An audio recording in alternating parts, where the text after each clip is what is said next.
आथाम मेरा हाथ के सदियों का सफ़र लम्हों में गुजर जाए। जो लूटते हैं ना उनकी दौलत लूटती है।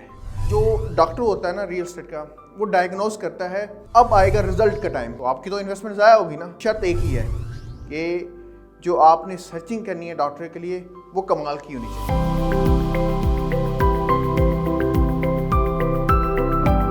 आथाम मेरा हाथ के सदियों का सफ़र लम्हों में गुजर जाए, इस शेर की जो तशरीह है वो मेरी पूरी वीडियो में आपको नज़र आएगी और इसकी तशरीह के लिए आपको मुकम्मल वीडियो देखें और इंशाल्लाह ये वीडियो जस्ट इस शेर की तशरीह के लिए ये आपके लिए भी इंफॉर्मेशन का ज़रिया बनेगी इंशाल्लाह। तो आगे first my name is Mohammad Irfan from Virasat.com। आज फिर आपके सामने आए हैं एक वीडियो के साथ, एक कंटेंट के साथ। इंशाल्लाह जो ये कंटेंट हमने स्टार्ट किया है इसको हम आगे लेके चलते रहेंगे और आपके लिए ऐसी वीडियोस लाते रहेंगे, क्योंकि अगेन एक शेर फिर दिमाग में आ गया जी। सिलसिला जो शुरू हुआ है वो रुक नहीं पाएगा, अगर हो आपका साथ तो कोई रोक भी नहीं पाएगा, क्योंकि आपके साथ से हमें हौसला मिलता है, हमारी हौसला अफजाई होती है और हमारा प्लान बनता है कि हमारी स्ट्रेटजीज़ में ये चीज़ें शामिल हो जाती हैं कि हम आपके लिए वर्किंग करें और आपके लिए एक यूनिक सा कंटेंट लेकर आएँ। बढ़ते हैं अपनी स्टोरी की तरफ, क्योंकि मैंने वो जैसे कहा था कि मैंने शेर की तशरीह करनी है तो वो अब तशरीह होने जा रही है। मेरा कुछ दिन पहले अपने एक दोस्त हैं, डॉक्टर हैं अजमल, उनके साथ एक रब्ता होता है। वो आते हैं कुछ इन्वेस्टमेंट के लिए।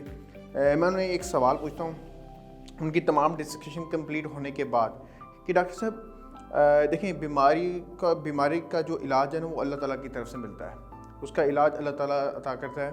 लेकिन डॉक्टर जो होता है ना वो एक वसीला होता है।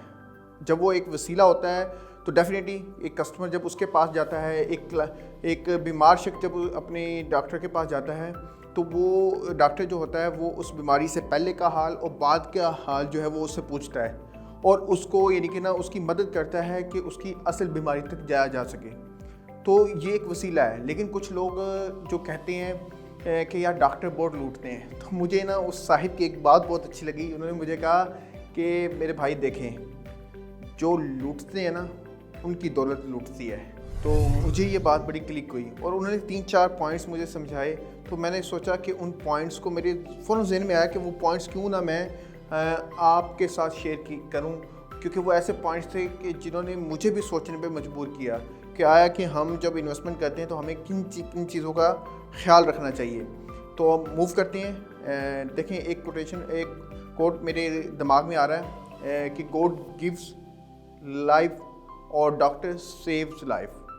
जो रियल एस्टेट का डॉक्टर होता है ना, जो रियल एस्टेट में परफॉर्म कर रहा होता है और एज अ डॉक्टर बन के लोगों को कंसल्टेंसी फ्राहम कर रहा होता है, तो उसका भी सेम यही होता है कि गॉड गिव्स मनी और जो रियल एस्टेट का डॉक्टर होता है वो मनी को सेव्स करता है, वो उसकी मनी को सेव करता है। जिस तरह अल्लाह ताला ने ज़िंदगी अता की और डॉक्टर उसकी हिफाजत करता है, इसी तरह अल्लाह ताला ने जो आपको इनकम अता की है, जो रियल एस्टेट का डॉक्टर है उस इनकम को सही तरह यूटिलाइज़ करवाता है। लेकिन अब ये देखना है कि उसकी इनकम के लिए कौन से ऐसे तरीके हैं कि जज किया जा सके कि हम ठीक डॉक्टर के पास गए भी हैं या नहीं गए, कि वो कौन सा ऐसा डॉक्टर है कि जिसके पास जाएं और हमारी बीमारी का हल जो है, हमारी प्रॉब्लम्स का जो हल है वो निकल आए।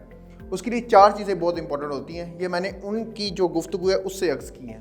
पहली चीज़ जो है वो डायग्नोज है कि वो जो डॉक्टर होता है ना रियल एस्टेट का, वो डायग्नोज करता है कि आपकी नीड्स क्या हैं, आपकी प्रॉब्लम्स क्या हैं, आपके साथ इश्यूज़ क्या हैं, आप क्यों यहाँ पर आकर इन्वेस्टमेंट करना चाह रहे हैं। अगर कोई ऐसा नहीं करता, बस उसकी एक ही मकसद है कि आपकी जेब की तरफ देखना, कि बस आपकी जेब से पैसा निकल जाए, बाकी यानी कि ना वो चीज़ों को नहीं देखेगा, उसकी तरफ फोकस नहीं होगा, तो आपने इस बारे में फिर सोचना है कि आपका जो डॉक्टर का इंतखाब है ना वो थोड़ा सा गलत होने जा रहा है। सेकंड ये है कि प्लानिंग। देखें, जब डॉक्टर किसी चीज़ को डायग्नोस करता है, किसी इशू को, तो वो प्लानिंग करता है कि इसका इलाज किस तरह होना है। जैसे ही आप रियल एस्टेट के डॉक्टर के पास जाते हैं, वो डायग्नोस करता है कि आपकी नीड और प्रॉब्लम्स क्या है, तो वो भी प्लानिंग करता है कि आप किस गोल के तहत जो है आप उनके पास आए हैं, कि आपकी प्लानिंग क्या है। आप रिटायरमेंट के लिए आए हैं कि रिटायरमेंट के बाद आप अपनी इन्वेस्टमेंट को निकाल सकें। आप बच्चों की जो है वो एजुकेशन, हायर एजुकेशन के लिए आए हैं कि आप या बच्चों की मैरिज के लिए आए हैं। तो ये ऐसी चीज़ें हैं, या आप फ्यूचर के लिए होम सेफ्टी के लिए आए हैं कि लाइक एज आप चाहते हैं कि फ्यूचर के अंदर हमारी ऐसी फाइनेंशियल स्टेटमेंट हो कि जिससे हम अपनी तमाम ज़रूरती ज़िंदगी को ईज़िली पूरा किया जा सके, या आप सेव इन्वेस्टमेंट करने के लिए आए हैं या आप कैपिटल गेन के लिए आए हैं। तो जब आपका जो डॉक्टर है, जो रियल एस्टेट का डॉक्टर है, वो इन चीज़ों की आपकी प्लानिंग को समझता है, तो इट्स मीन के आप समझ जाएं कि पहले वो डायग्नोज किया उसने, फिर उसने आपको आपका प्लान समझा और उसके मुताबिक अब वर्किंग शुरू की। थर्ड आता है फॉलोअप। जिस तरह डॉक्टर का एक होता है कि यहाँ ना थोड़ा सा रियल एस्टेट के डॉक्टर को एडवांटेज हासिल है कि जो डॉक्टर होता है कि आप उसके पास जाते हैं तो वो आपको 7 दिन की दवाई लिख के देता है और आपको दोबारा कहता है कि मेरे पास आएँ। आप दोबारा जाते हैं, दोबारा पैसे पे करते हैं। जबकि रियल एस्टेट के डॉक्टर में कि ये एक खूबी कह लें कि वो आपसे कोई चार्ज नहीं करता, वो दोबारा से दोबारा आपको फॉलोअप करता है, वो देखता है और बार बार आपको अपडेट कर रहा होता है कि ये अपॉर्चुनिटीज़ आई हैं, आपके ये गोल थे, आपकी ये इशू डायग्नोज हुए थे, उसके मुताबिक आपकी प्लानिंग के मुताबिक अब ये अपॉर्चुनिटीज़ आई हैं। वो फॉलोअप के दौरान आपको अपडेट कर रहा होता है। लास्ट ऑप्शन रिज़ल्ट का। अब बारी आती है रिज़ल्ट की।